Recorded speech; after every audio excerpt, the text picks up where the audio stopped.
bom dia, bom dia, bom dia. Mais um sábado, mais um sábado, mais uma manhã de sábado. Mais uma conversa boa hoje, com um convidado especial.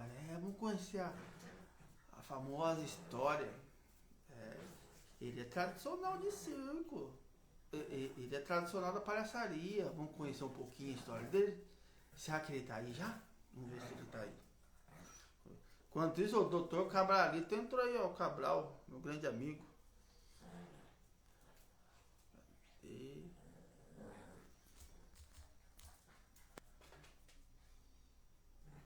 Fala, Cabral, tá muito frio aí no Peru? Tá muito frio aí? Como tá andando as coisas aí? Esse nosso convidado tá aí.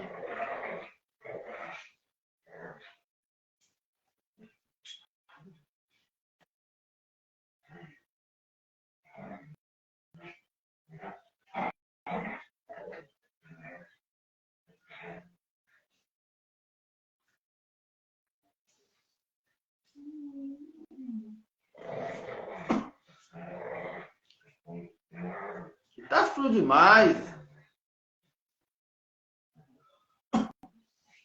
Aí eu vou fazer a oficina, hein, Cabral? A oficina do Presente Alegria. Se eu não me engano, é agosto. Eu vou fazer, hein?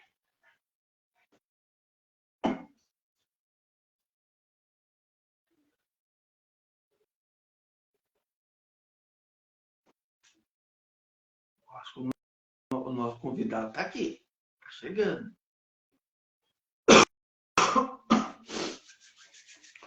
Esquentar minhas mãos. Esfriou aqui, rapaz. Nossa. Espera aí, deixa eu ver aqui. Não, filha, peraí. O nosso convidado tá chegando, tá chegando. Tá chegando.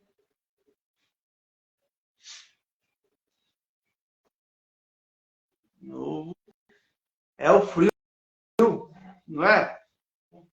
O Cabral, você que é um cara experiente nessas coisas de temperatura, é o frio, né? O frio deixa o celular meio congelado, né?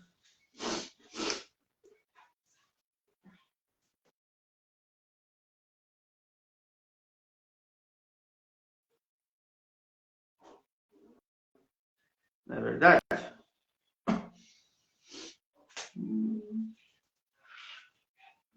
Eu vejo o nosso convidado tá por aí.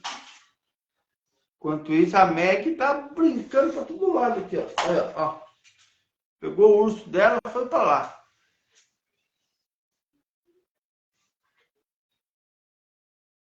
É verdade, o dedo até erra onde aperta. Olha, ó. Enquanto isso, vou mostrar a minha assessora de imprensa.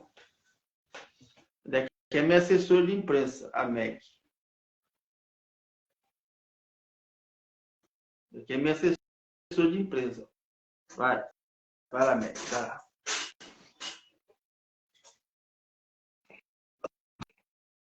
Agora sim. Olá! Eu estava meio empalhaçado, quer dizer, atrapalhado aqui no celular. É o frio. É o frio, é o frio. Eu estava mexendo a manivela aqui do meu celular para ver se ele fununciava. Como Ai, vai, ai, ai. Eu vou, muito bem. E você? Como vai? Como vai? Como vai? Como vai? Como vai? Vai. Você vai bem? Eu vou bem, vou bem, muito bem. Está muito bem, muito bem, muito bem. Muito bem, muito bem, bem, pararara. Timbu, ô bengala. Vou botar aqui o negócio, essa bengala maluca. Ai, que coisa, ô bengala. Ai, meu pai, bengala. Ai, oi, tudo bem? Tudo bem, Railia? Um prazer tê-lo aqui para conversar um pouquinho com a gente aí. Ah, é um enorme prazer estar com você. Aí, a vocês é muito querida. O meu avô, que foi meu mestre, ele fazia muitas temporadas pelo interior, inclusive na região de vocês ele tinha um carinho especial. Legal, legal. Ô, Palestra Reiria Neto, Diga. eu sei que o pessoal, que muitos no... Todo mundo conhece, mas conta um pouquinho da história do seu avô. Ah, sim. Eu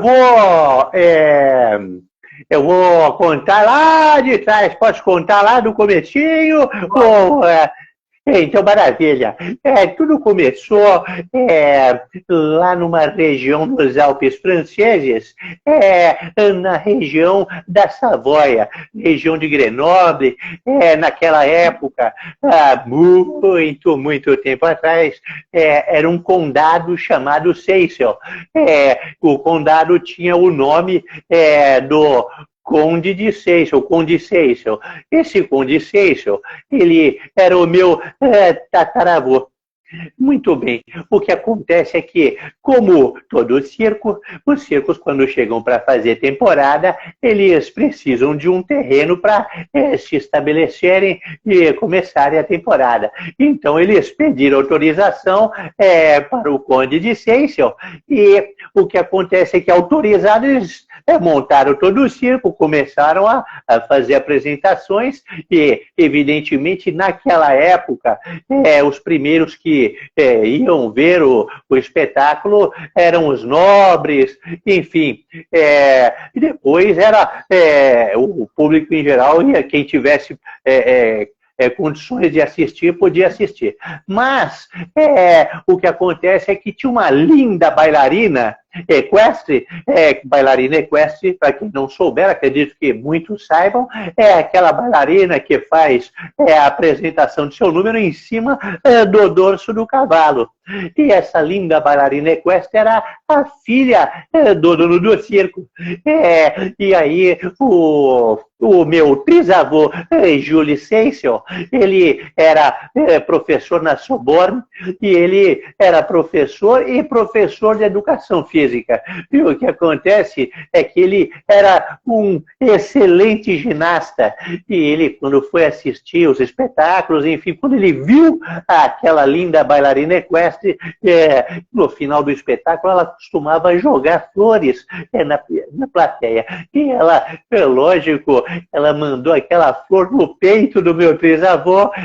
Foi como se fosse um cupido. Hoje em dia, um torpedinho, um direct, né, daquela época. E aí o meu trisavô ficou apaixonado por ela.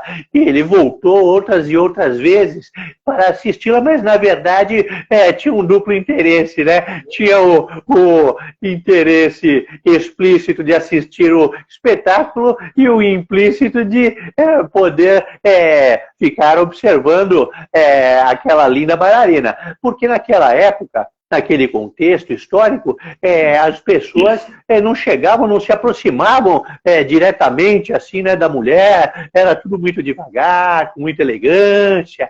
Então, aí, aos poucos, eles foram ficando apaixonados, até que chegou num ponto eles começaram a se encontrar às escondidas. O que aconteceu é que eles decidiram se casar. E o meu trisavô, Jules Seyssel, foi falar com a família lá no condado, e quando ele avisou foi aquele alvoroço, porque infelizmente naquela época o que acontecia, havia eu estou falando daquele contexto, havia uma visão triste de que os nobres não poderiam se misturar com os plebeus, ou seja, com o povo. E a minha trisavó, como era bailarina de circo, uma bailarina equestre, eles tiveram essa visão e foram contra. Eles até ameaçaram expulsar meu trisavô e falaram que ele não receberia o título de conde, e ele, determinado em casar com a minha trisavó, ele resolveu pegar as coisas dele e foi embora para o circo. Chegando lá, evidentemente, ele foi submetido a uma banca de examinadores no circo. Não é porque o futuro sogro era dono do circo que ele iria ser contratado, como em qualquer, hoje em dia, guardando as devidas proporções, qualquer empresa, a pessoa tem que mostrar habilidades, qualificações, né? Então ele foi submetido, viram que ele era um excelente ginasta, ele entrou como acrobata no circo. O circo seguiu com suas temporadas em outros territórios. A Europa não é grande como o Brasil, que tem uma dimensão continental, então eles iam para os outros países, tinham condados, enfim, onde eles se estabeleceram, e aí foram nascendo meus trisavôs, um nasceu na Áustria, e enfim, meu bisavô, que era o Ferdinando Seisel, ele nasceu em Turim, no norte da Itália, lá em cima da bota. E o que acontece? Ele nasceu naquele mundo circense e se tornou um excelente palhaço que fazia acrobacias de solo e ao mesmo tempo tocava violino. E ele ficou muito conhecido na época, fez sucesso lá na Itália, chegou a trabalhar com uma família tradicionalíssima e famosa de circo. Na época dele, ele trabalhou com os Fratellini. É muito famosa essa família. Inclusive, vale a pena para quem gosta de estudar palhaçaria, pesquisar sobre os Fratellini, é uma dica. E aí o que acontece é que ele resolveu, como muitos italianos estavam fazendo, vindo aqui para a América do Sul ou para a América do Norte, ele resolveu vir para a América do Sul. Pois bem, pegaram um navio, naquela época era de navio, né? A viagem era longa, demorada, ele veio para o Brasil, mas ele não veio como a maioria fazia para o Porto de Santos, onde os imigrantes italianos chegavam. Ele chegou pela parte de cima do Brasil, não foi diretamente para o Brasil, ele foi descendo, chegou no Chile, e lá no Chile, eu acho que ele ficou com aquilo no subconsciente, a história linda de amor do pai dele, e ele foi num circo e não é que se apaixonou por uma linda bailarina equestre também? A minha bisavó, Otília Fernandes Seisel. Ela era uma bailarina equestre, filha de dono de circo também. Olha só que coincidência. E o que acontece? O que é interessante é que ela, além de descendência europeia, ela era descendente de índios chilenos, né? Então, o meu avô, o lindo no circo é isso, a mistura de etnias, porque todos somos iguais, todos somos irmãos, ninguém é melhor que ninguém. E isso vai enriquecendo, inclusive, com a somatória de culturas, porque devido a essa origem indígena dela, no circo da minha família, naquela época, haviam números que eram basicamente inspirados em danças indígenas e eram apresentadas dentro do circo. E isso atraía muito o público. Você vê como é que a riqueza cultural é importante em todos os palcos, até no Picadeiro. E aí o que acontece é que eles se casaram, o Ferdinando, que era o palhaço Pingapulha. Aliás, eu vou falar só mais um pouquinho do Ferdinando.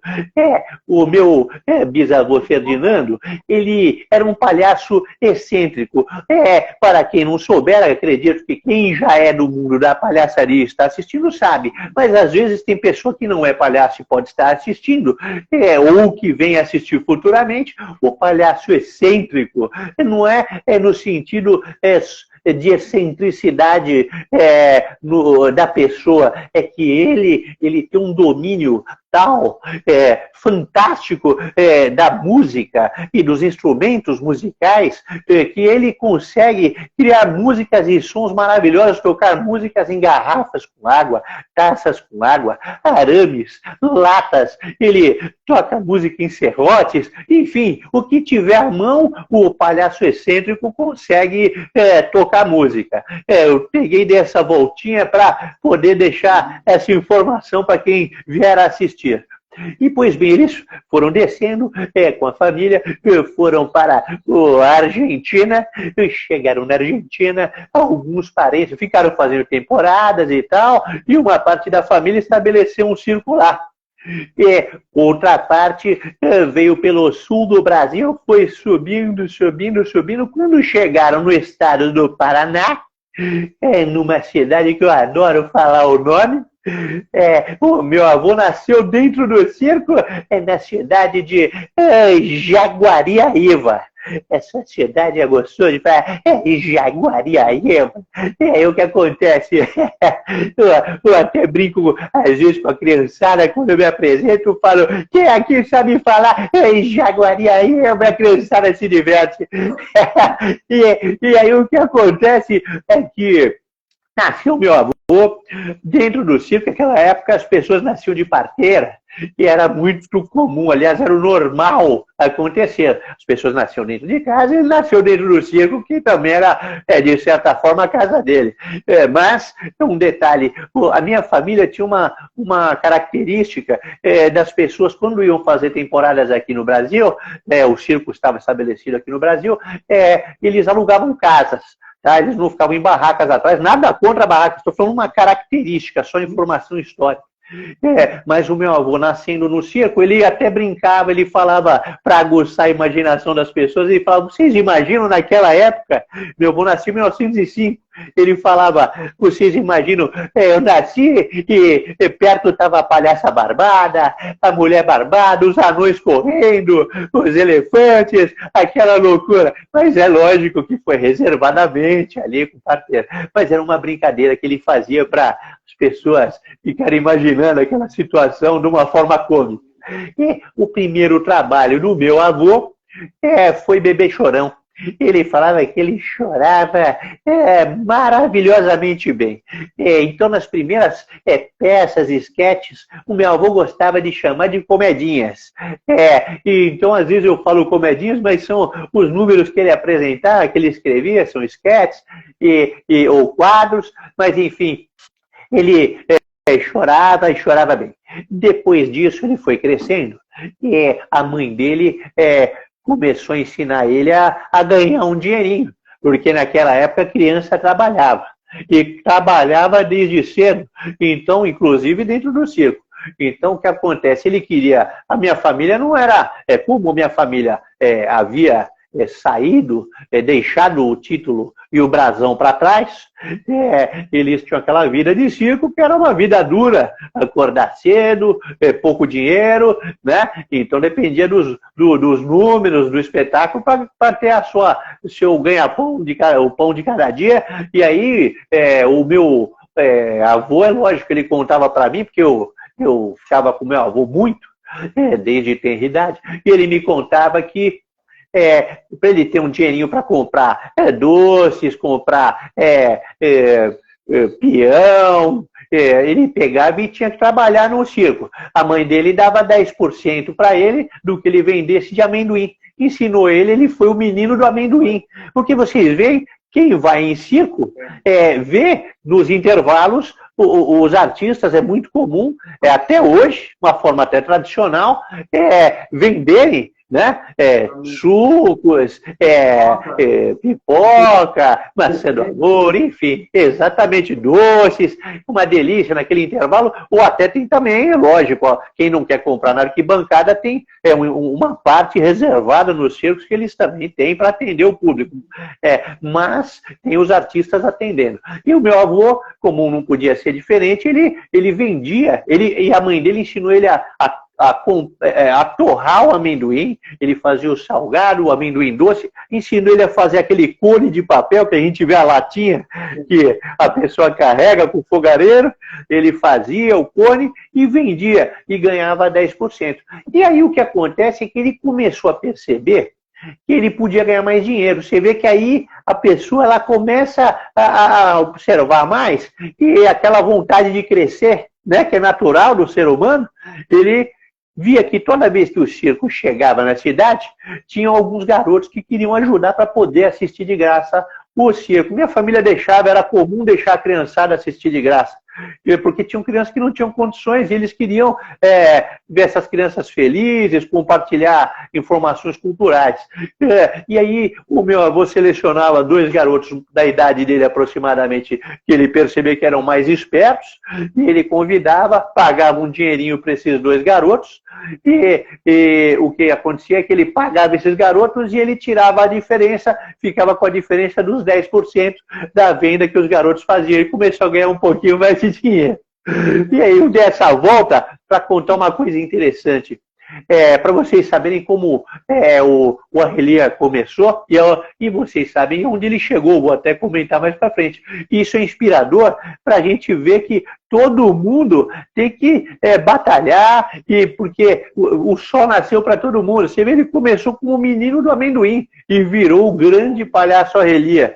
Então, exatamente, o sol é para todos, né? Basta a pessoa lutar e não desistir, porque temos que ter fé no nosso Criador, em Deus. E ele vai honrar tudo que ele deixou prometido para a gente. A gente sabe disso. A gente tem... Diga, desculpa. É verdade que você falou, a gente tem que ter fé, mas também tem que batalhar também, né? Exatamente, a gente tem que fazer a nossa parte. A pessoa não pode só pedir e ficar esperando chegar, né? A pessoa tem que fazer a parte dela, todo mundo. E o que acontece é que eu vou contar uma coisa interessante. Toda essa parte histórica foi transmitida de geração em geração. Por quê? Porque circo, a tradição é oral. Então o que acontece é que, assim, embora o meu trisavô Júlio Seixas, eu tenho vivido há muito tempo atrás, o que acontece é que ele contou a história dele para os filhos dele, para preservar. A história circense é transmitida assim. Vocês podem ver que não tem livros de antigamente de circo da pessoa contando a história circense ou contando técnicas. Era tudo tradição oral. E aí, por sua vez, o meu bisavô Ferdinando transmitiu para os filhos dele essas histórias circenses para se preservar. E o meu avô transmitiu para mim e para o meu pai. E eu já conto isso para as minhas filhas, para que não se perca, né? Agora, felizmente, hoje em dia nós temos a internet para registrar, como aqui está sendo registrado, em entrevistas que eu dei na televisão, em rádio, enfim, para preservar para futuras gerações, não só a história da minha família, mas a de todas as famílias, né? Porque todas as famílias têm a mesma importância. No caso aqui, eu conto para preservar uma parte da história das famílias circenses, né? Então, o que acontece? O meu avô, vocês veem como é que quando a pessoa, Deus capacita a pessoa. O meu avô, naquela época não existia internet. Hoje em dia tem jovens que acabam ficando famosos, né? Por causa do YouTube, enfim. O meu avô, quando ele tinha 17 anos, o que acontece é que ele foi chamado, você vê como foi meteórica a carreira dele? Ele foi chamado para ser um dos oradores na Semana da Arte Moderna em 1922, com 17 anos de idade. E depois disso, juntamente com o grande palhaço Piolim, inclusive o Dia do Circo, né? Dia 27 de março, um dia em homenagem a esse grande mestre da palhaçaria, o Piolim, que foi um grande amigo do meu avô. Então, o que acontece? O meu avô teve esse crescimento, estudando e se dedicando sempre. Antes de ser palhaço, antigamente, para chegar a palhaço, era muito comum que se exigissem que dentro do circo o palhaço aprendessem os outros ofícios, as outras artes circenses. Então meu avô contava que ele teve que primeiro aprender trapézio, malabares, acrobacia, mágica, doma de animais. Ele adorava, aliás, domar chimpanzés e cachorros, mas eu sei hoje em dia os animais aqui no Brasil e em alguns países estão proibidos em razão de alguns fatos que aconteceram. Então, para evitar problemas, foi proibido. A gente não pode generalizar, eu não vou dizer quem fazia coisa errada, quem não fazia, mas enfim, foi para o bem dos animais, né? E a gente ama os animais, meu avô amava os animais. tudo a gente tem que interpretar dentro do contexto da época. É lógico, né? E aí o que acontece? O meu avô, ele foi indo com o circo, ele se apresentava, cada cidade que ele ia com o circo, ele era a atração principal, ele se apresentava de sexta, sábado e domingo, e durante a semana, quando eles chegavam em alguma cidade do interior, eles também, meu avô era ator, ele e os irmãos e outros artistas do circo também apresentavam peças teatrais, levavam muita cultura para a cidade, porque naquela época lá, o que tinha era rádio, teatro e circo, não tinha televisão. Quando chegou, aliás, antes de falar da televisão, uma coisa interessante, o meu avô contava que, como não existia televisão, o circo chegava na cidade e o que acontecia era um grande alvoroço. As autoridades queriam ter o primeiro encontro com os artistas circenses, então era muito comum isso, também com os artistas de teatro. O que acontecia é que o meu avô contava que era marcado um almoço ou um jantar exatamente para que os artistas fossem recepcionados pelo prefeito, e jantarem ou almoçarem junto com o prefeito, delegado, autoridades,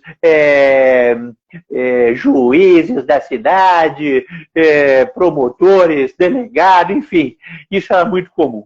E aí o que acontece é que, uma certa ocasião, você vê que o palhaço, a gente vai desenvolvendo ele, né? Inclusive, você vai observando, nós somos, como artistas, observadores. A gente observa uma característica, às vezes você incorpora para o seu palhaço. E o meu avô, como não podia ser diferente, ele era muito atento, ele chegou numa certa cidade e tinha uma autoridade que adorava olhar bem no olho da pessoa, de uma forma intimidadora, e ele pegava a mão grande dele, que ele era um homem forte, grande autoridade, e chegava no lugar, pegava a mão de quem vinha de fora e falava, como vai? Como vai? E não largava a mão da pessoa. Depois, bem, meu avô estava lá para uma refeição com as autoridades, e daí chegou esse sujeito, essa autoridade, grandalhão, forte, abriu a porta com tudo, que ele gostava de chegar já causando um impacto, né?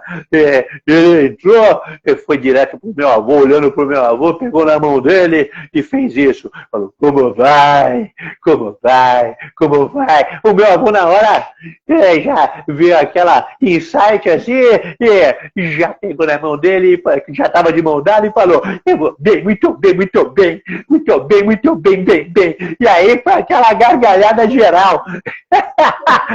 A autoridade ficou sem reação, sem graça, não sabia o que fazer.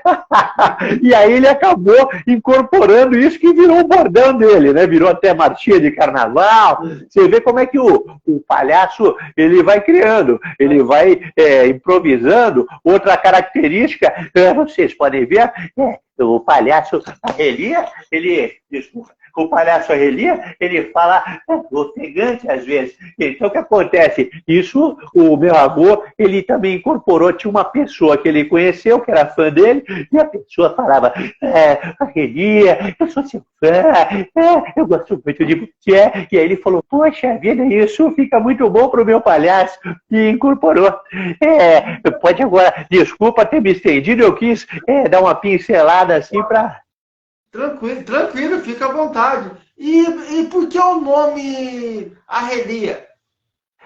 Sim, o nome Arrelia, o meu avô, ele conta que ele era um menino muito peralta, muito traquina, né? Ele gostava de provocar, ele corria, arrumava briga com os primos lá no circo, com a criançada, quando ele era moleque, estou dizendo, não uma fase adulta.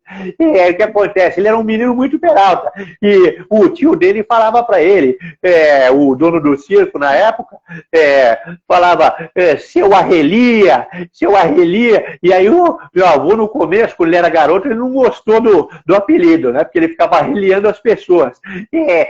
Como todos sabem, apelido, quando a gente rejeita, é aí que pega mesmo, né? E aí o que acontece é que o meu avô, uma curiosidade é que de início ele não se tornou o palhaço Arrelia. O meu bisavô era a atração principal, voltando lá atrás, o Ferdinando Seixas era o palhaço Pinga-Pulha, era a atração principal do circo da família. E o que aconteceu é que, quando ele foi ficando com muita idade, ele precisava de um sucessor. E ele testou todos os filhos dele, meus tios-avós, todos foram testados, ele queria escolher o sucessor. Isso é uma coisa que é tradicional de circo. E aí o que acontece é que ele testou o filho, pegou de surpresa, jogou no picadeiro com o circo lotado, mas não agradou muito o público. Pegou outro, não era em seguida, de surpresa, uma certa ocasião ele dava um tempo, pegava outro, falava, maqueia ele e joga no picadeiro. E aí foi fazendo. Até que um dia meu avô estava de bobeira ali e ele não sabia que era o dia dele, que meu bisavô não contava para ninguém. Ele na hora, ele virou para os irmãos do meu avô e falou, pega o Valdemar e maqueia e joga no picadeiro. Pegaram o meu avô até contava que fizeram aquela maquiagem de qualquer jeito, colocaram o nariz de batata nele e um sapatão e jogaram ele no picadeiro, ele saiu tropeçando, caiu no chão, improvisou algumas coisas e o público caiu na gargalhada, ele caiu na graça do público. Aplaudiram muito ele voltou para de trás das cortinas e o meu bisavô falou que ele tinha sido escolhido como sucessor. Agora, uma curiosidade, muita gente me pergunta se o palhaço, se ele pode mudar de maquiagem, se a maquiagem é uma identidade do palhaço, né? E, sim, a maquiagem é uma identidade do palhaço, né? Evidentemente, tem algumas situações, né? Tem casos e casos. Eu vou citar primeiro o que é tradicional no circo, mas não é obrigatório. Por exemplo, o meu trisavô, aliás, o meu bisavô Ferdinando, que era o palhaço Pinga-Pulha, ele não tinha esta maquiagem, era outra maquiagem. Agora, ele escolheu meu avô como sucessor, o meu avô poderia se tornar, se ele quisesse, por ter sido escolhido como sucessor, poderia ter adotado a maquiagem e figurino igual ao do meu bisavô e poderia ter adotado a mesma maquiagem e mesmo nome, só acrescentando 2 depois do nome. Mas as pessoas não falam assim, por exemplo, se ele tivesse escolhido ser o Pinga-Pulha 2, as pessoas só iam falar Pinga-Pulha, né? Mas ele não quis, ele só recebeu como, aceitou ser o sucessor, mas não quis adotar a maquiagem, embora fosse um dos ídolos do meu avô, o pai dele, que foi o grande mestre dele. Ele optou por criar o Arrelia. E aí, quando o meu avô me escolheu, eu optei por manter, quando meu avô me escolheu como sucessor dele, eu optei por manter a maquiagem do Arrelia, igualzinha, e o nome de Arrelia, inclusive eu uso figurinos do meu avô, a gravata que eu estou, a bengala, são as que ele usava no circo e na televisão, nos programas de televisão dele. O que acontece é que, isso é tradicional no circo, eu vou citar um primo do meu avô, que era o grande palhaço Piccolino. O grande palhaço Piccolino, Roger Avanzi, foi o criador da primeira escola de circo no Brasil. Eu tive a honra e a felicidade de ter esse primo, convivi muito com ele, encontrei muitas e muitas vezes e aprendi muito com ele. E ele também foi, com essa tradição circense, escolhido pelo pai dele como sucessor. O Piccolino era o Piccolino 2, só que, como eu falei, as pessoas não pronunciavam Piccolino 2, falavam só Piccolino, né? Mas ele tinha a maquiagem igualzinha do pai dele, o figurino igual, né?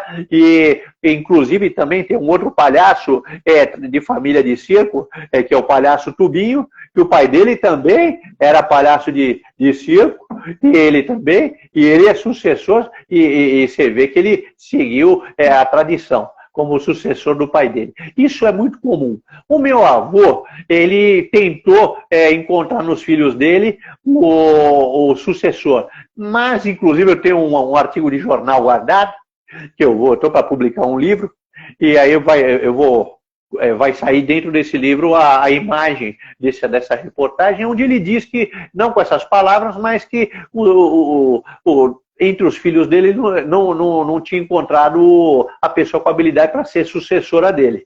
E o meu avô acabou me escolhendo futuramente, quando eu nasci, um pouco de tempo depois, como um sucessor. Agora, a identidade da maquiagem... Diga, desculpa. Como que foi essa escolha do seu avô que escolheu você? Como que foi? Sim, Você estava em casa, o seu avô Arrelia já tinha aposentado? Como que foi esse processo? Surgiu o pai como Arrelia Neto. O processo foi muito interessante. É diferente do caso do meu avô, naquela época lá, você vê que foi na marra, né? O meu bisavô tinha aquele jeito daquela época, de 1900 e pouco, que o pai mandava e acabou. Então ele pegou, foi jogando cada filho no picadeiro e testando. No meu caso, já foi dentro do contexto em que eu nasci. Eu nasci em 1975.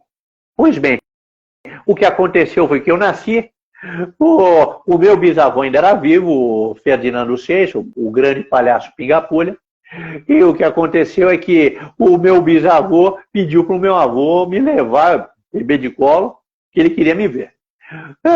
Inclusive, uma curiosidade, com o meu bisavô, devia ser maravilhosa a convivência no lar do meu bisavô, porque com ele moravam o meu tio-avô, que era o palhaço Siri, irmão do meu avô Arrelia, que foi uma das duplas do meu avô, e morava um palhaço anão, que era do circo da minha família, que era o meio quilo.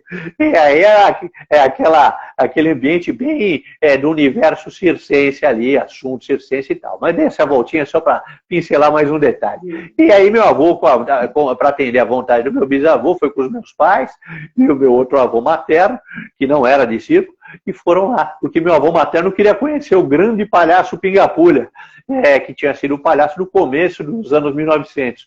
E aí o que acontece? Chegando lá, meu bisavô me pegou no colo, enfim, tudo isso que qualquer bisavô faria, como qualquer família.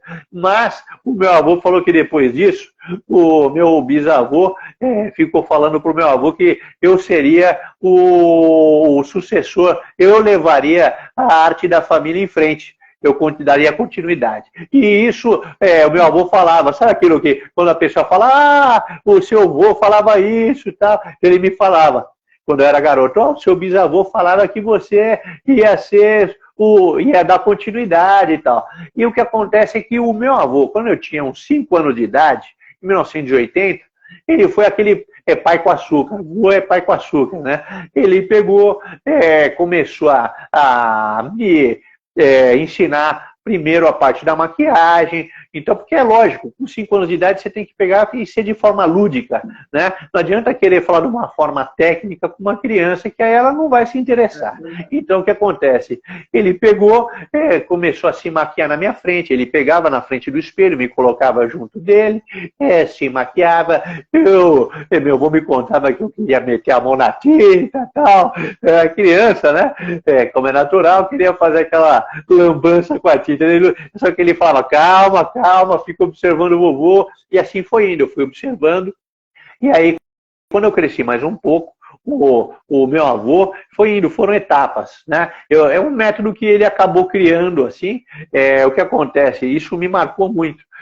Na próxima etapa, eu considero como etapas, eu estou falando isso, não era ele que falava etapa, mas num outro momento, que ele sentiu que eu já tinha como começar a ser maquiado, ele num segundo momento ele começou a me maquiar. Por quê? Porque ele começou a pedir para eu observar ele me maquiando. Então aí ficávamos também diante do espelho, ele me maquiava, fazia o nariz, porque o nariz do Arrelia, diferente do nariz de látex, é um nariz de massa cênica, massa teatral. Então o que acontece? Você tem que pegar a massa, moldar, colocar na pele, tem que ficar bem coladinho para não cair o nariz no meio do espetáculo. Porque o que acontece é que ele foi me ensinando aos pouquinhos. Depois que mais para frente ele sentiu que eu já poderia começar a me maquiar e ele ficou corrigindo, ajudava e tal. Outra coisa interessante, ele me ensinou muitas coisas, mas eu vou falar algumas coisinhas interessantes. Outra coisa que ele me ensinou, ele sentava na frente, assim, na mesa, eu ficava de um lado, ele do outro lado, e ele ficava falando para eu observar como ele falava. Esse jeito do palhaço, ele ia falar, ele me ensinava a respiração, as articulações faciais, os trejeitos, e aí ele ia me ensinando, pedia para eu fazer, ia me corrigindo com carinho, falando, não, faz assim e tal, até conseguir chegar na voz do Arrelia, né? Então, e aí ele foi me ensinando técnicas de distribuição no palco, para não sujar a imagem na hora da apresentação, triangulação e tudo mais, como as técnicas que tem, né, de palhaçaria. E o que acontece é que aí, quando chegou na minha adolescência, eu já estava começando a ficar adolescente e tal, e o meu avô, um belo dia, eu cheguei na casa dele, porque eu não contei aqui, eu encontrava meu avô no mínimo uma vez por semana, presencialmente, e é nesses momentos que ele sempre me dava alguma ensinança, algum ensinamento. E aí saíamos para jantar ou para almoçar, ou ele vinha na minha casa, ou ia na casa dele, e aí o que acontece é que um dia ele fez uma coisa que eu vejo como uma forma ritualística. Porque a maquiagem, vocês viram, eu falei, a maquiagem do palhaço, para quem é palhaço, o Marco sabe que ele é palhaço. É um ritual, você tem o palhaço dentro de você. É uma forma, não estou falando ritual de magia, nada disso. Estou falando forma de ritual de procedimento, de você se concentra e entra no estado de palhaço, né? Isso, exatamente. Eu falei aqui para esclarecer, para se algum leigo depois ver o vídeo, fala, ele falou que tem ritual. Não, não é isso. Eu estou falando de isso. É ritual que a gente fica na frente do espelho para entrar aí no isso. No estado de palhaço. Exatamente. Exatamente. E aí o que acontece? Outra questão que também vejo como uma forma de um ritual, você vê assim, ele pegou um dia, eu cheguei na casa dele e foi uma surpresa, foi como uma passagem de bastão. O que ele fez? Ele me colocou a peruca dele, essa peruca aqui, ele me colocou uma camisa dele, um paletó, a gravata dele, só não me maquiou. E aí ele falou para mim, olha, agora você já é palhaço, e quando você quiser, você vai ser o palhaço Arrelia. E aí eu senti toda aquela energia, aquela responsabilidade também de levar o legado dele para frente. E o que acontece é que eu confesso que na adolescência, eu, como qualquer jovem, eu cheguei a falar para o meu avô assim, vô, eu quero passear um pouco mais com meus amigos, quero ir nas festinhas, e ele respeitou, ele me ensinava dentro do meu tempo de adolescente. Então eu encontrava com ele, às vezes ele ensinava, num outro fim de semana eu estava querendo sair, ele falava, não, depois eu te ensino outro dia, e na verdade ele foi mesmo assim me transmitindo semanalmente ensinamentos, mas respeitando aquele momento da adolescência que a gente está com os hormônios borbulhando, quer sair para festinha, quer encontrar os amigos e tal. Mas eu continuei aprendendo até 1997, quando ele mudou para o Rio de Janeiro. E depois disso ele continuava me ensinando, porque eu não vou negar, eu ligava para ele para tirar todas as minhas dúvidas, e quando eu visitava ele eu tirava mais dúvidas ainda, né? Meu avô viveu até 2005. Agora, voltando um pouquinho na maquiagem, eu queria só falar uma coisa. Realmente, a maquiagem, tirando a questão de passar a mesma maquiagem para o sucessor, que aí é uma tradição circense. Agora, o palhaço que não tem um ancestral que seja palhaço e que queira escolhê-lo como sucessor, evidentemente ele vai, como qualquer palhaço, criar a sua maquiagem. E é um processo de autoconhecimento. Então, não há problema, a meu ver, né, do palhaço, no começo, ele vai criar uma maquiagem e às vezes ele vai mudando, porque ele vai percebendo os detalhes, os traços faciais, né, as linhas de expressão, porque a maquiagem, você vê o movimento aqui tem que ficar evidente a boca e tudo mais. Aqui essa linha que mostra aqui essa parte da maçã. Então o que acontece? O palhaço, ele cria a maquiagem dele, Ele, evidentemente, no começo, ele vai ajustando, alinhando, mudando algumas coisas e tal, porque ele vai percebendo, eu estou falando palhaço, pode ser a palhaça, ele vai percebendo que algumas coisas ali ele precisa mudar, ou não, às vezes de primeira ele já acerta, né? Mas o que acontece é que é uma característica, uma identidade. Então, eu vou dar um exemplo. Por exemplo, eu, como sucessor do meu avô, o primeiro palhaço que eu me tornei é o palhaço Arrelia II, que a gente fala palhaço Arrelia, também conhecido como palhaço Arrelia Neto. Então, eu criei esses dois nomes, né? Agora, eu tenho outros palhaços. Então, eu vou dar um exemplo. Então, o palhaço, ele pode ter mais de um palhaço. Muitas pessoas me mandam no direct, me mandam no WhatsApp, me ligam para tirar dúvida. Pode sim ter outro palhaço. Por exemplo, a Cida Almeida. A Cida Almeida é uma grande palhaça e ela tem duas palhaças. O Márcio Libar, ele tem também, ele é um grande mestre da palhaçaria do Rio de Janeiro. O Márcio Libar, ele tem o Cuti-Cuti e o Messê Loyal. E são caracterizações diferentes, figurinos diferentes, maquiagens diferentes, o tipo diferente. Então, o que acontece? Eu sou o palhaço Arrelia II, palhaço Arrelia Neto, mas eu também sou o palhaço Azougue. O palhaço Azougue, eu trouxe algumas coisas do figurino dele para mostrar, não sei se vai dar para ver. Ele usa uma cartolinha azul, tá?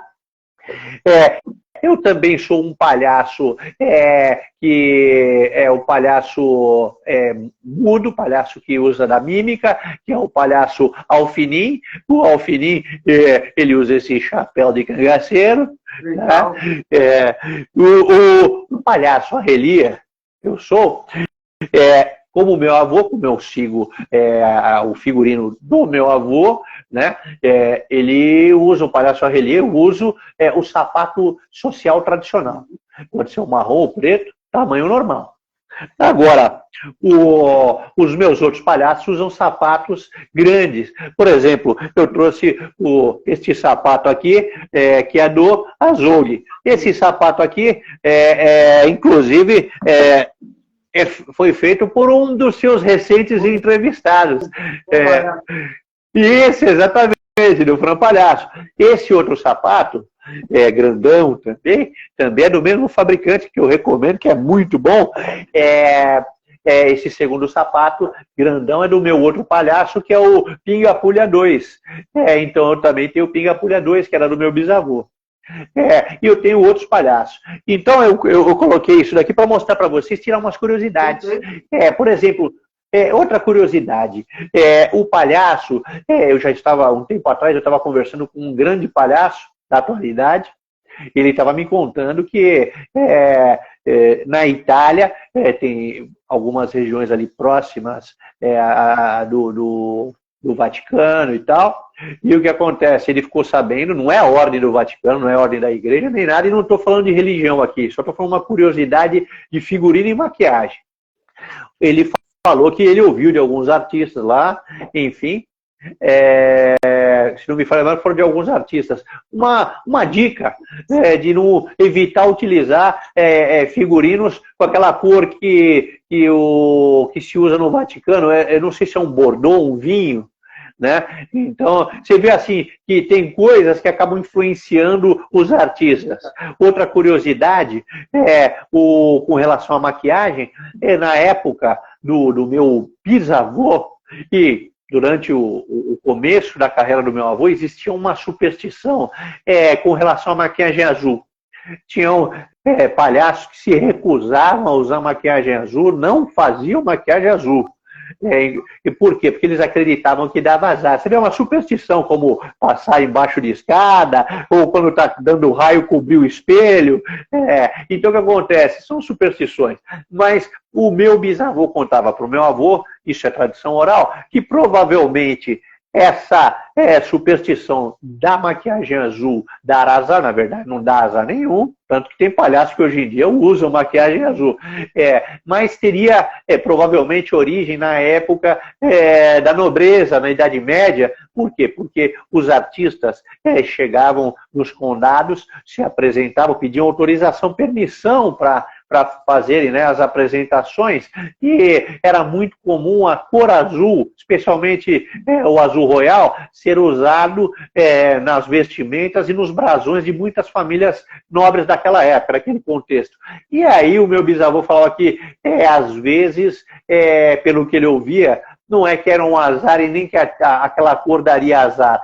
Às vezes aquela família nobre interpretava o uso da maquiagem azul como um desrespeito e às vezes acarretava alguma punição, alguma consequência. Então você vê onde vai a superstição. Eles achavam que a tinta tinha dado azar, mas na verdade aquela família que era autoritária, que ocupava aquela região, resolvia punir, infelizmente, o artista que estava lá simplesmente levando entretenimento e cultura. Né? Mas você vê de onde surgem, às vezes, superstições, né? Você vê que curiosidade. É verdade. A gente, ó, tem um pessoal que está participando aqui, ó, tá mandando um abraço, quer ver, ó? Vamos ver. O Cabral, você conhece bem o Cabral, né? Oi, meu irmão Cabral, meu irmão maravilhoso, fundador da ONG Presente de Alegria, o Cabralito, né? Doutor Cabralito. Ele comentou aqui, ó, sempre é muito bom ouvir essa linda história. Obrigado por sua generosidade, Arrelia. Ah, Cabral, meu irmão, saudades de você. O Cabral, posso falar da ONG dele? Pode. Olha, a gente vai falar. Maravilhosa a ONG. Após a pergunta, falando um pouquinho da ONG dele. Terminando aqui o comentário, ó. Terminando aqui, ó, o Rogério Rodrigues, que você participou até com um papo de palhaço com ele. Oi, meu irmão querido, que saudade, Rogério, meu irmão. Te amo, você mora no meu coração, meu irmão querido. Realmente eu participei de uma live com ele, foi uma honra. Ele é um grande artista, maravilhoso, muitas saudades dele. Fico muito feliz. Ele está te mandando um beijo e falando assim, essa família é uma lenda, é uma base para a nossa história como palhaço. O seu cérebro... obrigado pelo carinho, O palhaço Etalho do Rio de Janeiro também comentou, parabéns por manter viva a memória e a tradição da sua família. Muito obrigado, Etalho. Um beijo no coração, irmão. O meu avô, posso dar uma parte aqui? O meu avô, ele sempre me ensinou uma coisa que não se pode perder. E, inclusive, a ONG do Cabralito mantém isso. Tá de parabéns. E com certeza, os cursos ministrados também pelo Rogério, meu irmão, eu sei que ele tem a mesma visão que eu. E é essa visão que os grandes palhaços que passaram sempre tiveram. Surpresa! Meu irmão! Maravilhoso! Que saudade de você! Que lindo ver você, ouvir você sempre, rapaz. É sempre muito emocionante. É sempre muito emocionante. Eu estou emocionado de te ver porque eu acompanho o seu trabalho lindo que você faz, os cursos de excelente qualidade que você ministra. Você deixa o mundo mais leve, mais bonito. E parabéns pro Rogério, porque ele desde o começo da pandemia, ele se preocupou em preservar toda a história do circo, da memória do circo para a posteridade. Então, trabalho lindo, Rogério. Você é um irmão valoroso, tem um coração de ouro. Olha, eu só uma passadinha para também falar que para mim sempre é muita honra. Eu vejo no trabalho do Marco hoje aquilo que eu fiz lá no começo da pandemia. Eu sempre falo para ele, se você está falando, é importantíssimo esse tipo de trabalho. É verdade. De estar trazendo pessoas que têm, que são, na verdade, a história viva daquilo que a gente acredita e ama, que é a arte do palhaço. Então, assim, Marco, meus parabéns, continua, mantém isso aí. E meu irmão Arrelia, quando eu falei para ele, você manda um beijo pro meu irmão, ele falou, qual o nome? Eu falei assim, pô, Arrelia Neto. Esse cara é de um coração tão grande, e ele me emocionou muito quando na nossa live lá, 2 anos atrás, ele chegou para mim e falou assim, você é meu irmão. E é mesmo. Sabe o que é você escutar? Você é meu irmão, de um cara que tem o sobrenome Arrelia, para quem ama palhaço, isso é uma coisa grande demais. Então, meu irmão, muito obrigado. Deus continue abençoando você, sua família linda, ao Marcos também.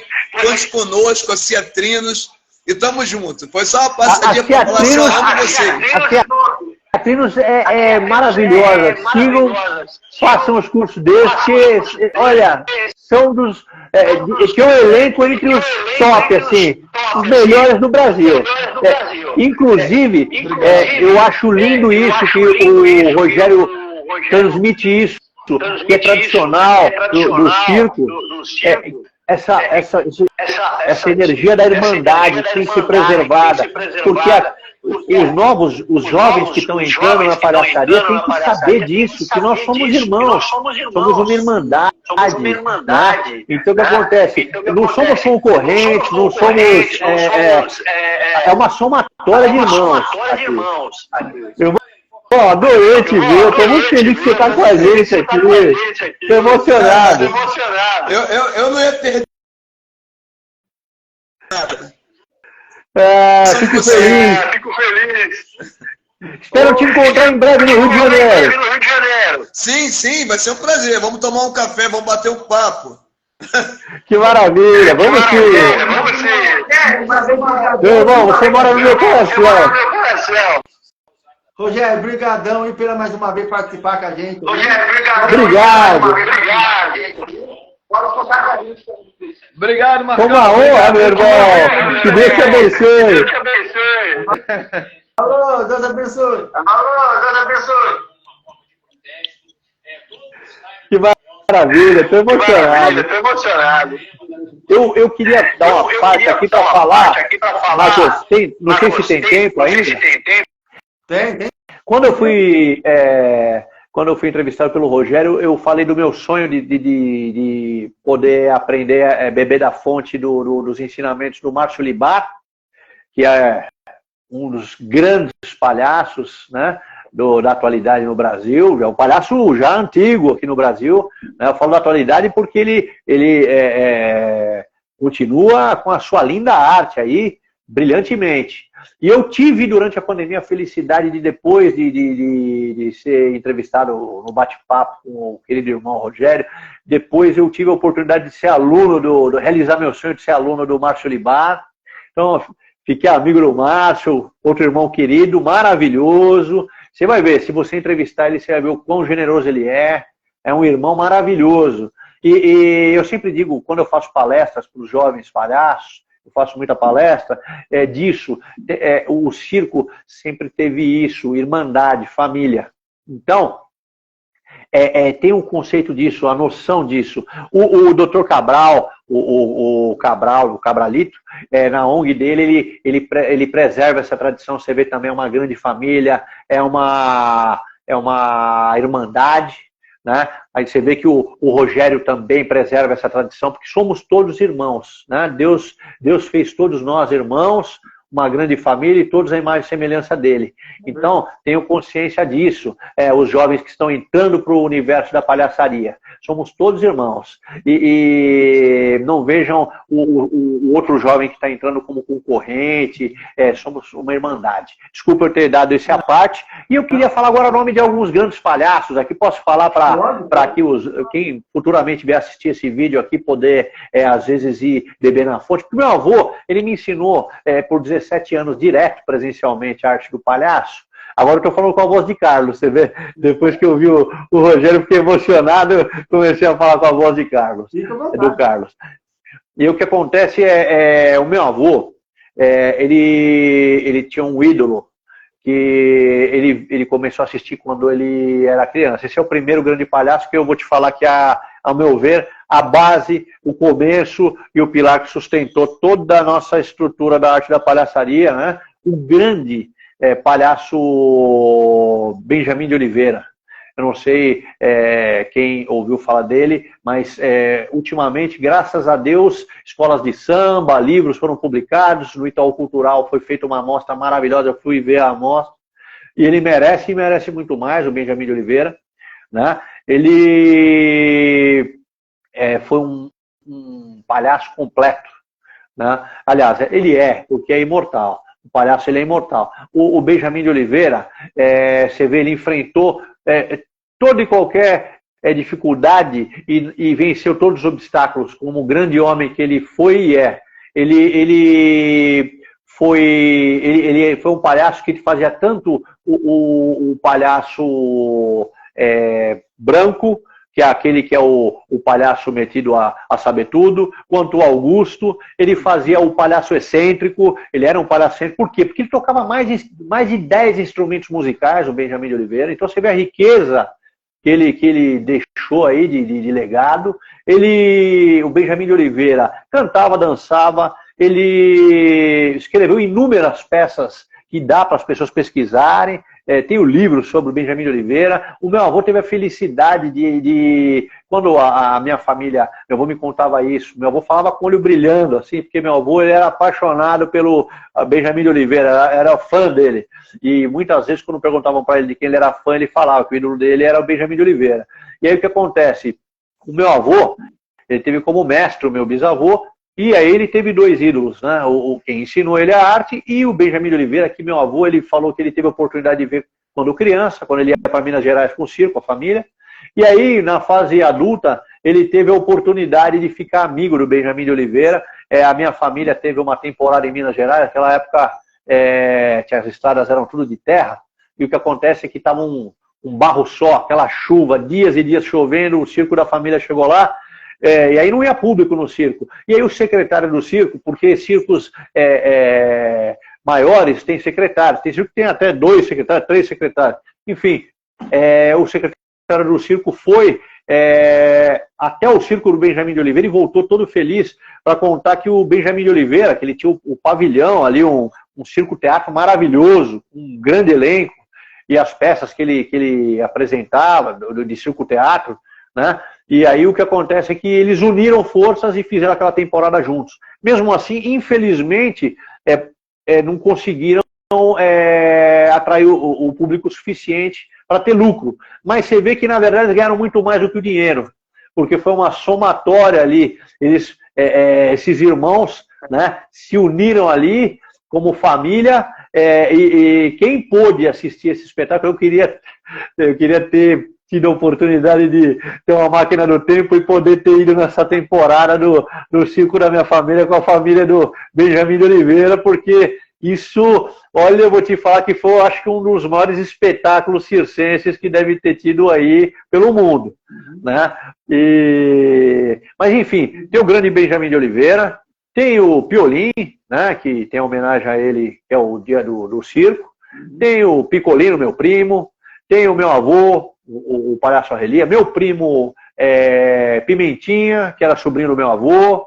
Tem muitos artigos sobre esses grandes palhaços. Tem o Torresmo, o Pururuca, o Fusarca, tem o palhaço Chicharrão, tá? Que também é um grande palhaço.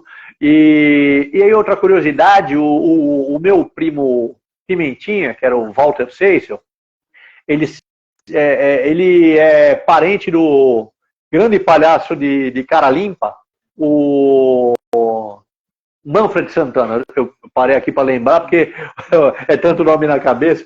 O Manfred Santana, que é o Dedé Santana, o eterno trapalhão, né, que é o embaixador dos circos no Brasil, né? Então é uma curiosidade, o Dedé, aliás, Dedé, um beijo no seu coração, muito querido. Tive a oportunidade de, quando criança, assistir os Trapalhões pessoalmente, com meu avô fui lá, e depois, na fase adulta, fiquei encantado que o Dedé me fez uma surpresa com um produtor que é amigo meu, e me chamaram num vídeo no WhatsApp durante a pandemia. Eu fiquei emocionado, bati papo com eles, o Dedé, e depois tive a oportunidade de ir pessoalmente encontrar o Dedé, bater mais papo e tal, e ele mora no meu coração. Outra curiosidade, para quem lembra da época do Bozo, um dos palhaços Bozo foi o filho do palhaço Pimentinha, né, que era meu primo, era o palhaço Paulo Pula Pula, e que faleceu agora recentemente, foi um grande palhaço. E também tem um outro primo do meu avô, que também era do Bozo, para quem é da época do Bozo, que era o Papai Papudo, falava 5,60, era o Gibi do SBT, que fazia também pegadinhas no SBT. Mas enfim, tem muitos palhaços maravilhosos, tem um livro maravilhoso do Márcio Libá, quem quiser ler é fantástico, recomendo. Tem muitos livros bons, muita coisa boa. Livro, ó, tem esse aqui, ó, tá vendo aqui, ó? Deixa eu pegar o óculos aqui que eu tô... Ó, se for de livro bom, tem esse aqui. Olha que maravilha! Palhaço Maravilha. no meio do mundo. Tem esse Maravilha. também. Maravilha! Tem esse também, ó. Que joia, hein? Você vê, são muitos livros bons, né? Então, é isso aí, pessoal. Tem que beber da fonte. Esperando o nosso amigo, irmão Rogério lançar o livro dele, que tá... Maravilha! Com certeza vai ser maravilhoso, porque o Rogério tem muita experiência e é um grande palhaço, né? Ele com certeza, e ele é generoso. Então já dou a dica, gente. O livro dele com certeza vai ter muita coisa boa dentro. Você pode ter certeza. Agora, uma coisa, o meu avô ele sempre me ensinou isso. Eu aprendi 17 anos com ele palhaçaria e ele falava para mim, ele falava que depois eu ia continuar eternamente, sempre estudando a arte do palhaço, porque a arte do palhaço é uma arte que a gente tem que estudar sempre, a gente tem que beber a fonte de todos os palhaços que a gente puder. Então, por exemplo, eu já participei como aluno, depois de ter tido aula com meu avô 17 anos, eu fui aluno em aproximadamente mais de 40 cursos, todos com certificado e tal. E o que acontece? Eu faço questão de, quando eu vou assistir curso de palhaço, eu faço questão de beber da fonte daquele, porque cada palhaço tem sua bagagem, seu repertório, suas técnicas, entendeu? Então, o que acontece? Eu quero aprender aquilo, eu quero absorver. Então, eu tenho a consciência e a humildade que eu sempre serei um eterno aprendiz. Embora eu estude desde os meus 5 anos de idade, e agora eu estou para completar 48 anos de idade, e eu sei que, na verdade, como diria o Sócrates, né, o filósofo, só sei que nada sei. Então é assim que a gente aprende, porque quem acha que sabe tudo, para de aprender. Né? O palhaço Pimpim tá falando, falta o meu da sua estante, hein? Mano, que maravilha, ó. Que beleza, você vê? Que bom, mais uma dica aí. Igual a Relia falou, a gente não tem que fazer a palhaçaria no fechado. A gente sempre tem que estar compartilhando, divulgando o trabalho, então aí junto. Então, somos todos irmãos, é uma irmandade. É verdade, estão divulgando outro trabalho que o Arrelia, o Carlos, participa de um grupo chamado Presente e Alegria. Conta um pouquinho mais desse grupo, Carlos. Sim. O grupo é do Cabral, né? Que é o fundador. Ele estava na live, mas eu acho que ele precisou sair. Tá. O Cabral, o Ricardo Cabral, ele fundou a ONG Presente de Alegria, né? E ele é um irmão muito querido, tá? Essa ONG, nossa, ela já saiu matéria na televisão, você vê a seriedade que ela é, uma ONG corretíssima, faz um trabalho lindo, sério, maravilhoso, em prol de levar amor para o próximo, amor para a humanidade, fazer o mundo melhor. Eles trabalham os segmentos hospitalar, o segmento de asilos, o segmento de crianças. Eu estou falando de uma forma resumida, né?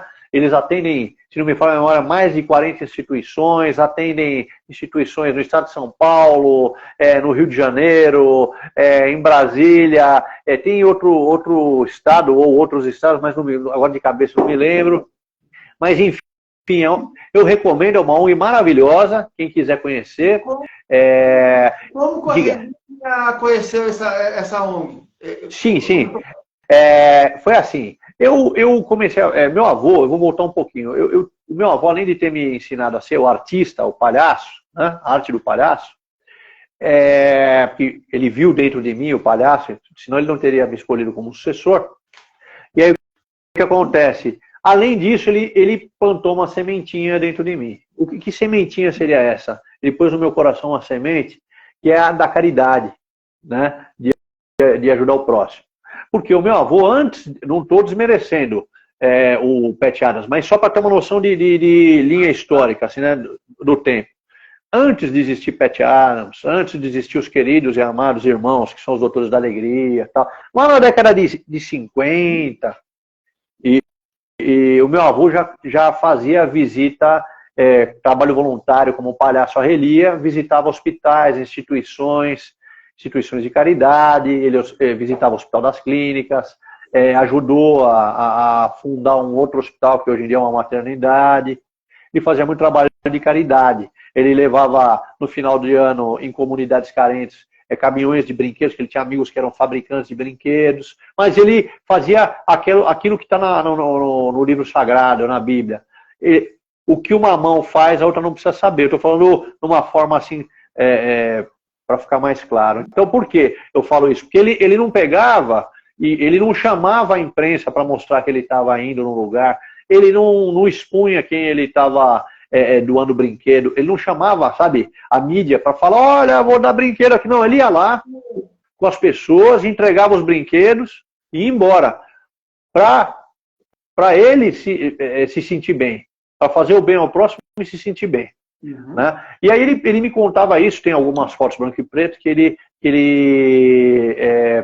ele tem, ele visitando inclusive uma menina argentina, que a convite de um grande médico, ele foi visitar essa menina também, era uma criança que estava acamada, ele ficou uma Arrelia, e muitas outras vezes ele saía do programa dele, que era o Cirquinho do Arrelia, ele saía do programa maquiado de Arrelia e ia visitar, porque às vezes, como era ao vivo a televisão no início, tinha mães e pais, pai e mãe sabe disso, né? O amor que a gente tem pelos filhos é incondicional. Então, que ligavam na produção e falavam, será que a Arrelia pode vir aqui e tal? O pai ou a mãe contava, ou a avó, que aquela criança estava acamada, estava em casa, doente e tal. E meu avô catava e ia com o figurino e a maquiagem, ia lá com o motorista, descia na casa da criança, não cobrava nada, trabalho voluntário. E aí o que acontece? E ele me contava tudo isso e eu ficava fascinado. Eu dei essa volta para contar. Aí em 2017 eu comecei a fazer trabalho voluntário. Comecei a visitar a instituição, visitar o hospital, mas não pertencia como voluntário a nenhuma ONG, né? Não participava, olha, não era voluntário em nenhuma ONG, aliás. Aí o que acontece? Eu tenho um grande amigo de longa data, que é palhaço voluntário, humanizador, né? Que é o Marcelo Eida de Souza Aranha, é o Marcelo Aranha. Tem um coração de ouro. Eu sou suspeito de falar porque ele realmente é um irmão valoroso. E ele é o Dr. Lalão, né? Como voluntário no Presídio de Alegria. E aí o que acontece é que um dia eu conversando com ele e tal, e ele me falou sobre essa ONG maravilhosa do Ricardo Cabral, que é o Dr. Cabralito. E aí eu falei, poxa vida, eu quero conhecer, como é que eu faço para eu ser voluntário lá tal. Aí ele me falou qual o procedimento que era, para acessar o site deles, lá do Presídio de Alegria, e me cadastrei, e aí tem todo o procedimento, né? Tem as visitas que são supervisionadas e tal, enfim. Eu acabei entrando, né? Lá eles te dão a oportunidade de você conhecer o segmento, como eu falei, de idosos, hospitalar, de crianças, né? E aí você escolhe o segmento que você quer fazer trabalho voluntário, depois, de acordo com as regras lá, e você, de tempos em tempos, você pode mudar de segmento, né, dentro das regras, mas enfim, é maravilhoso. E eu tive a felicidade, além de tudo isso, assim, você perguntou, né, um pouquinho sobre a Presídio de Alegria, assim, a gente tem a felicidade de poder conviver quando eles fazem os encontros dos palhaços, que eles promovem encontros, eles promovem... E isso daí realmente é uma família, uma irmandade. É encantador, recomendo a todos, quem puder, tiver interesse, né, em ingressar, eu recomendo. É uma excelente ONG. E outra coisa, agradeço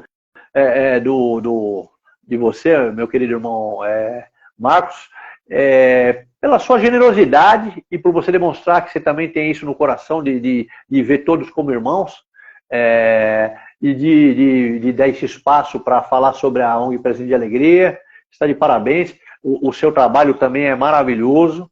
O seu trabalho como apresentador aqui e o seu trabalho, que eu sei que você faz um trabalho lindo aí também de fazer o trabalho humanizador para ajudar o próximo, a humanidade. que Deus te abençoe sempre. Amém. Eu falei um pouco, eu estou falando assim um pouquinho resumidamente, mas o seu trabalho é lindo também. Amém. É um trabalho maravilhoso. Quem quiser conhecer o trabalho do Marcos, recomendo também. Trabalho lindo e dedicado. Parabéns. E falando agora pra gente, tipo, encerrar com grande estilo, assim, aqui eu falo, tem um jogo uma dinâmica que eu faço, chama Jogo das Palavras. Maravilha. Eu falo uma palavra e você fala a primeira coisa que vem na cabeça. Aí você vê Maravilha. se faz com a Relia de novo aí, com a Relia Neto, ou com o Carlos mesmo, que depois desse encontro aí com o Rogério, você falou que ficou um pouco emocionado. Fiquei emocionado porque ele é um irmão muito querido e também fiquei emocionado do Cabral, tá aí na live também, muito querido, meu irmão, tô com saudade dele. Acho que o Cabral ele teve que sair, porque acho que ele tá em outro país, né? Isso. O horário não tá batendo, mas eu acho que ele deve sair. Senão ele, com certeza, ele entrar ao vivo também, né? E posso falar uma coisinha só, antes que eu esqueça? Eu queria agradecer a todos que estão assistindo a live e todos que vierem a assistir, porque vocês são motivo de muita alegria para todos nós, para mim, para o Marcos.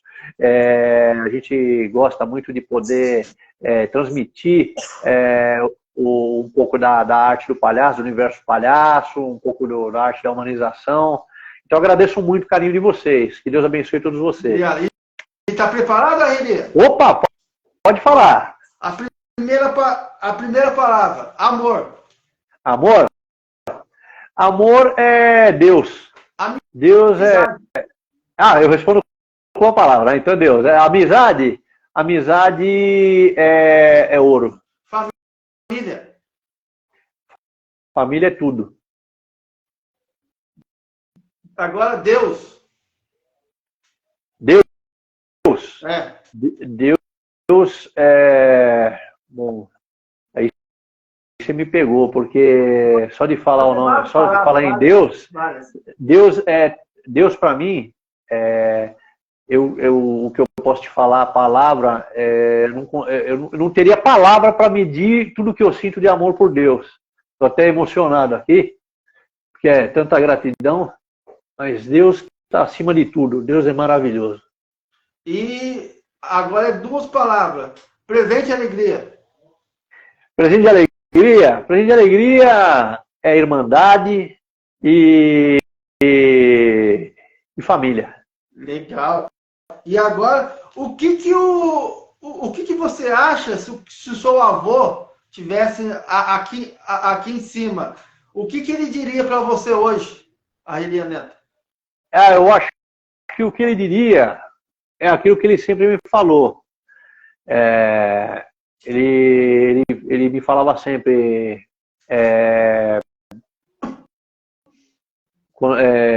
siga, né, elevando a nossa arte e sempre tendo a humildade de aprender com os outros palhaços, né? Uhum. Seria, eu acho que basicamente isso que ele falaria. E o que o Arelia Neto diria pro saudoso Arelia? Olha, o que eu diria para o meu avô é gratidão, eu sou muito grato e tive a felicidade, né, de Deus ter permitido nascer numa família de palhaços, né? Isso é bem...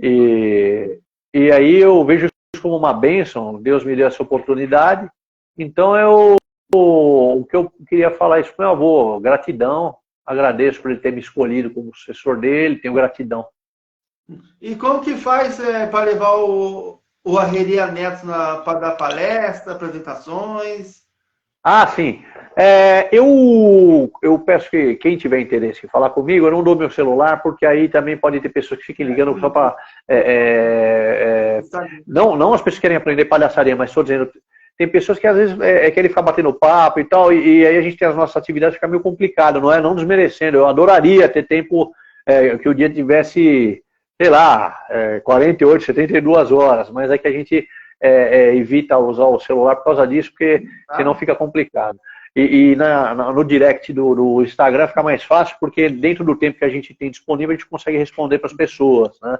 Então eu peço que as pessoas que tiverem interesse em entrar em contato comigo, que entrem pelo direct aqui no palhaco.arrelia.net, e assim que possível, com certeza eu vou dar uma atenção.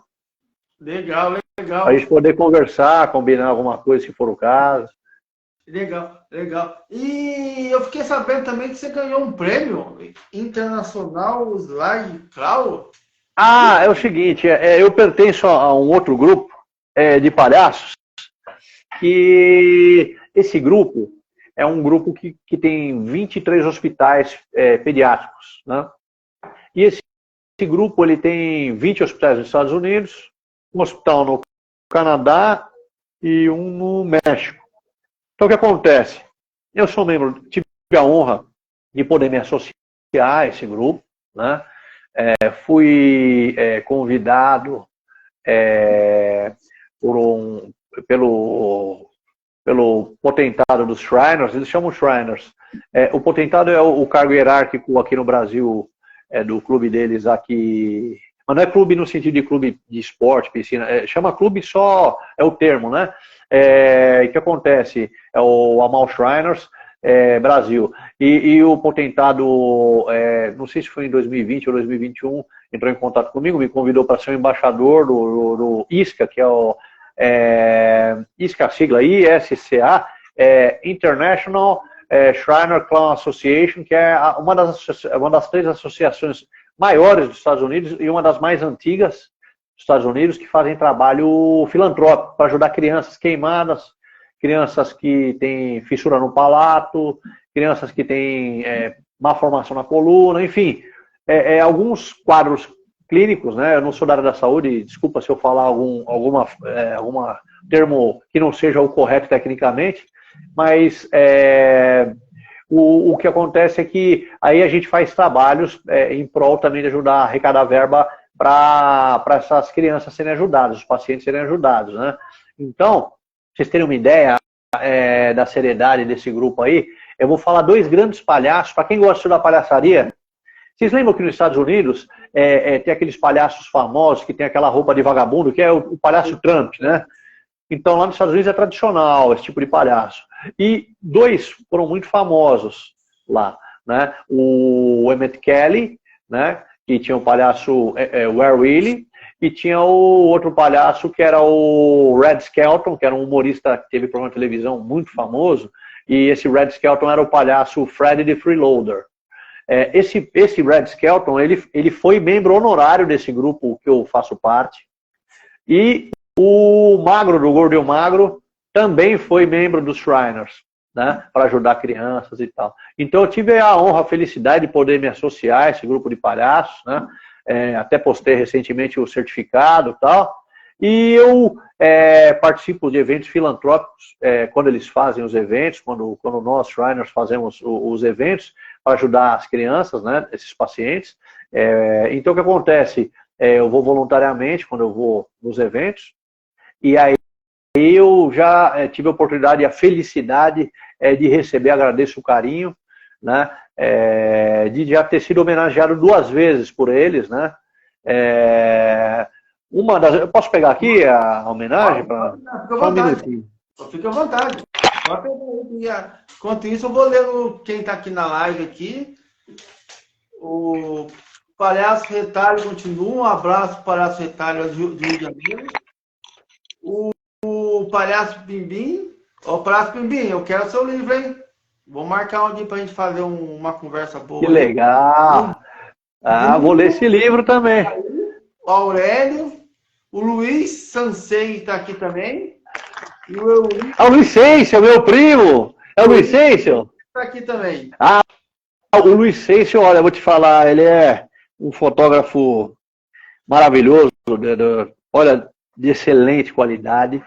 E ele é meu primo, minha família, mora no meu coração, Luiz Seixo. Eu estou até com saudade deles, quero ver se a gente combina em breve aí para poder botar o papo em dia. Mas enfim, eu queria falar, quando a minha família veio lá de trás, tal, na Europa e tal, e deu toda aquela volta, América do Sul e tal, o primeiro circo formado aqui da família Seixas no Brasil foi formado pelo meu bisavô Ferdinando e pelo bisavô do Luiz. Luiz Seixas. O bisavô dele era o Vicente Seixas. Aliás, é o Vicente Seixas, né? Está com Deus agora. Mas, enfim, é uma grande parte da história também do circo brasileiro. E o avô do Luiz é o palhaço Periquito, é o Alaor. Então você vê assim, foi até bom você mencionar o meu primo, o Luiz Seixas, porque desculpa, acho que eu estendi o tempo aí, mas eu aproveitei para falar um pouco mais de história do circo. Né? Então, um beijão, Luiz. A história tem que ser contada. A história tem que ser contada. Verdade. É verdade. É um bate-papo gostoso, uma conversa boa. É verdade. E eu peguei agora aqui, desculpa a demora, eu fui pegar aqui na minha cristaleira, eu recebi já algumas homenagens, né? Mas como a gente está falando desse grupo aqui, que faz filantropia, dos Shriners, do Isca, esse daqui não sei se vai dar para ver, porque ele é transparente. Mas o que acontece? Eles me deram essa homenagem aqui, eu agradeço pelo trabalho que eu faço como palhaço, a Relia voluntariamente indo nos eventos, né, para ajudar os pacientes. E eu tive a felicidade de esse mês agora, não sei se foi acho que foi agora em junho, que é tanta coisa na cabeça que eu recebi agora essa daqui, essa homenagem também, que esse é o símbolo do Shriner carregando uma criança no colo, socorrendo, ajudando a criança, amparando. Não sei se dá para ver a imagem, mas o que acontece? Eu recebi essa medalha também pelos trabalhos que eu faço voluntariamente, me senti honrado, agradeço muito o carinho, porque a gente tem muito amor pelas crianças, né? E essa, inclusive, é uma curiosidade, os hospitais dos Shriners nos Estados Unidos, eles atendem crianças do mundo inteiro, independente de qual país seja a origem da criança, de qual classe social seja. Eles atendem todas as classes sociais, todas as culturas, todas as origens, todas as etnias, porque somos todos irmãos, somos todos iguais, né? Como está no livro no livro sagrado, né? O livro da lei de Deus, a Bíblia. E o que acontece é que essa menina no colo desse Shriner, ela foi realmente histórica, essa imagem, porque tem uma história por trás maravilhosa. Ele carregou essa criança no colo e aí pegaram como a imagem símbolo ali. E tem estátuas na frente dos hospitais desse momento maravilhoso, dessa criança sendo amparada. E hoje ela é uma senhora de idade. Esse Shriner já foi para o céu, já está com Deus. Mas essa criança hoje é uma senhora que com certeza teve a oportunidade de melhorar a vida dela, as condições de vida dela, com o apoio desse grupo aí. Esse grupo, só para ter uma ideia, tem aproximadamente 200 mil membros no mundo, que faz caridade. Sensacional, sensacional. E falando um pouco mais agora para iniciar a sua homenagem, conta um pouquinho como que foi você sentar no banco da praça que seu avô sentou? Sim. Porque seu avô participava da TV também. Silvio Santos, a Praça é Nossa. Como que foi voltar e sentar naquele banco do Carlos Alberto de Nóbrega? Olha, para mim foi assim, a realização de um sonho, foi emocionante. Eu, para resumir, fui convidado pelo Carlos Alberto de Nóbrega, né, um amigo querido, para ir lá passar o dia de gravação lá como convidado dele. Porque assim, ó, eu tenho que sempre voltar um pouquinho atrás para explicar o motivo. O Carlos Alberto de Nóbrega, quando ele era garoto, o pai dele era o Manuel de Nóbrega, o grande Manuel de Nóbrega. O Carlos Alberto de Nóbrega é um grande diretor, ator, humorista, enfim, ele é um artista completo, né? Multitalentoso, assim como o pai dele. E o Manuel de Nóbrega era amigo do meu avô, eles saíam para jogar pôquer, para jogar carteado e tal, de final de semana, de vez em quando. E aí o que acontece é que o circo do meu avô, que era na Record, o cirquinho da Relia, ele era ao vivo.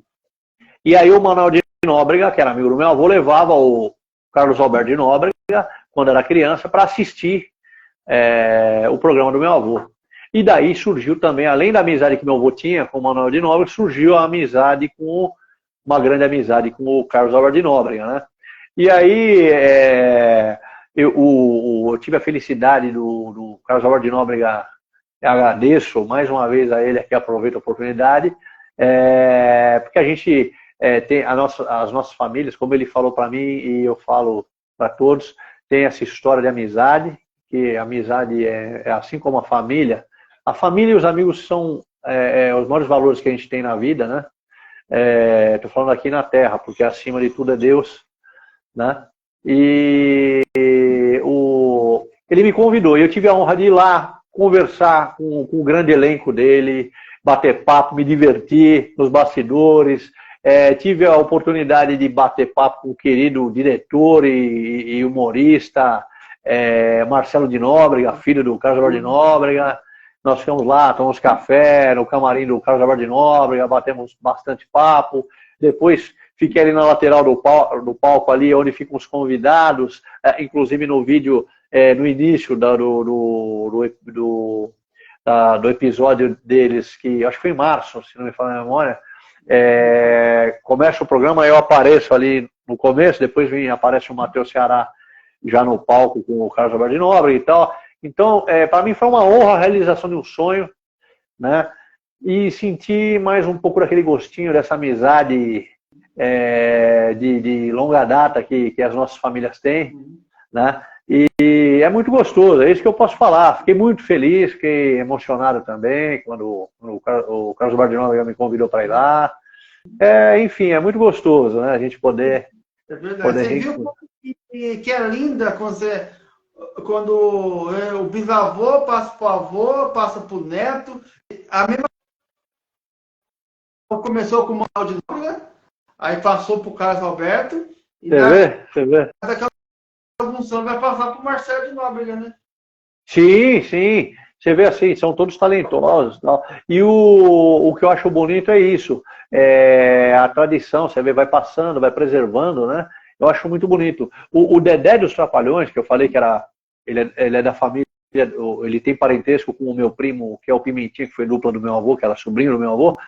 O Dedé dos Trapalhões, quando ele me chamou também, eu fui lá encontrá-lo e foi bom demais. Tal. O Dedé é muito generoso. A família do Dedé também é de circo. Então, o que acontece? O meu avô era tio do Pimentinha, que é o Walter Seissel, por parte assim, o irmão do meu avô, né? Era pai do Pimentinha. Agora, a mãe do Pimentinha, ela tinha parentesco com a mãe do Dedé. Eles eram da mesma família. Então, você vê assim... E o bonito no circo é isso também. Você vê que as famílias vão se misturando no circo, né? Isso é muito gostoso, é muito bonito. É verdade. Relia, eu não tenho palavras para agradecer você essa manhã de conhecimento, essa manhã para o pessoal conhecer um pouco mais dessa família tradicional do circo, da palhaçaria. Eu não tenho palavras para descrever. Agora o microfone é seu, o espaço você pode agradecer quem você quiser. E eu não tenho palavras. Estou emocionado aqui mesmo, sério mesmo. Estou emocionado por esse bate-papo, essa conversa boa aí. Agora o espaço é seu. Agradece quem você quiser aí. Assim, eu vou agradecer a todos que estão aí acompanhando. Estou muito feliz de vocês estarem permitindo a gente poder falar com vocês que estão aí nos assistindo. Agradeço o carinho de vocês, agradeço muito. E agradeço a você, Marcos, meu querido irmão. Parabéns pelo trabalho, que seu trabalho também ajuda muito, é de muita importância. Tanto o seu trabalho humanizador, como esse seu trabalho de entrevistas para preservar também a memória da arte circense, a memória do palhaço, da palhaçaria, a história da palhaçaria. Isso é importante para a posteridade, porque fica gravado e as futuras gerações vão poder ir bebendo nas fontes. Assim como eu falei que meu avô me ensinou, é sempre bom a gente poder ouvir os outros palhaços, as outras palhaças. Falar em palhaça, eu estava esquecendo, peço desculpa. O meu avô teve duas irmãs, a Emma Seissel, né? E a Olinda Seissel, se eu errar o nome, pelo amor de Deus, é minha tia-avó. Mas é que é tanto nome na cabeça. O que acontece? Elas foram palhaças, trabalharam no circo, na televisão, extremamente talentosas, e elas, inclusive, foram jogadoras de futebol profissional no Museu do Futebol do Estado do Pacaembu. Tem fotos das minhas tias-avós. Por quê? Porque meu avô, a minha família, eu esqueci de falar aqui, uma curiosidade. Na década de 30, 1930, eles idealizaram e começaram a fazer partidas de futebol feminino no circo da minha família, no circo Irmão Seisel. Então, o que acontece? Jogavam as jogadoras, goleiras, eram jogadoras mulheres, tá, que jogavam, representavam os clubes das cidades onde elas chegavam, colocavam camisa e tal, e você vê assim, eles já tinham essa visão de abrir espaço para a mulher fazer o que já era de direito dela, né? Porque naquela época estou falando isso porque naquele contexto a sociedade era muito machista, né? Tanto que depois acabou tendo um alvoroço com relação às mulheres jogarem futebol. Infelizmente, num período da história, chegaram a proibir mulheres de jogar futebol, mas felizmente depois abriram novamente esse espaço aí, porque elas merecem, né? É verdade. Mas é isso, eu queria agradecer e eu queria deixar uma beijoca do Arrelia, vou voltar com a voz do Arrelia, vou voltar o Arrelia aqui, para agradecer a vocês. Então, meus amiguinhos e amiguinhas, eu estou muito feliz aqui, eu estou emocionado. O Carlos não queria parar de falar, não queria deixar eu voltar, mas a minha bengala também está querendo falar tchau para vocês. Para a bengala, essa bengala aqui, eu vou te falar, eu sei que você não convidou ela, mas ela é enxerida. 1000 beijocas para todos vocês. Agradeço o carinho. Beijo, beijocas nos corações de todos. Muito obrigado. Ô Arrelia, ó, do Diga. nada, uma surpresa aqui, ó. Veio um carteiro, escreveu essa carta aqui, ó. Que maravilha! Pode, por favor? Eu fico lisonjeado, maravilha. É uma carta perdida que está aqui. Eu faço parte de um projeto que chama Cartas Perdidas também, que escreve cartas e deixa espalhado aleatória. Aí ela chegou aqui, ó. Eu posso ler para você? Por favor, que maravilha! Uma carta para mim, adorei. Ó. Arrelia Neto, ou mais conhecido como Carlos, o neto do senhor Valdemar, o saudoso Arrelia. Que Deus continue abençoando você, nunca perca a fé. Você sabe que é uma pessoa abençoada, tão abençoada que nasceu numa família muito abençoada, que leva alegria para as pessoas. Continua firme, forte no seu propósito, que tudo vai dar certo. Sabe que a dificuldade pode vir, mas a alegria vem depois, porque Deus está sempre do nosso lado, cuidando e protegendo. Um grande abraço do Carteiro Misterioso. Obrigado pelo carinho, fico muito feliz. Carteiro Misterioso, um beijo no seu coração. Eu adoro cartinha, carta é muito bom, porque a gente tem que acompanhar as tecnologias, mas a carta ela vem cheia de emoção, de carinho. Eu agradeço muito pelo carinho. Aí, obrigado, viu? Eu estava esquecendo da nossa foto. Sim, vamos tirar a foto. Vou pegar a bengala aqui. A bengala aqui. Vai.